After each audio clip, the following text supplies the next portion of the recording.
Hi అండి. ఈరోజు నా చేతిలో ఉండేది ఇది వామాకు, అలాగే ఇది తులసాకు అండి. ఈ వామాకు తులసాకు నేను ఎందుకు చూపిస్తున్నాను అనుకుంటున్నారా? మనకి ఇప్పుడు రైనీ సీజన్, అలాగే అందరికీ జలుబు, దగ్గు, గొంతురాపిడి అన్నీ ఉంది. సో ఎక్కడ చూసినా జ్వరాలు, దగ్గులు అన్నీ. సో నేను అనుకున్నాను దీని గురించి మీకు ఒకసారి చెప్తామని.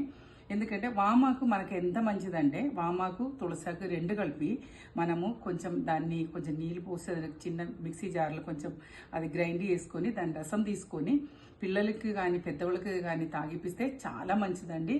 జలుబు, దగ్గు, గొంతురాపిడి అన్ని త్వరగా తగ్గిపోతుంది. అలాగే ఈ వామాకు కొంచెం బర్నింగ్ సెన్సేషన్ ఉండదు కాబట్టి పిల్లల కోసం కొంచెం స్టవ్ మీద అది కొంచెం వేడి వేసి తులసాకుతో పాటు గ్రైండ్ చేసి దాని రసం తాగిపిస్తే చాలా మంచిదండి. ఆ బర్నింగ్ సెన్సేషన్ కూడా తగ్గిపోతుంది. ఈ వామాకుతోటి పకోడీలు చేస్తూ ఉంటాం మనం, కానీ దానికంటే కూడా ఇది ఎక్కువ యూస్ అయ్యేది మనకి జలుబు, దగ్గు అన్ని వచ్చినప్పుడే. అలాగే దీన్ని వేడి చేసుకుని వాటర్ కూడా తాగొచ్చు.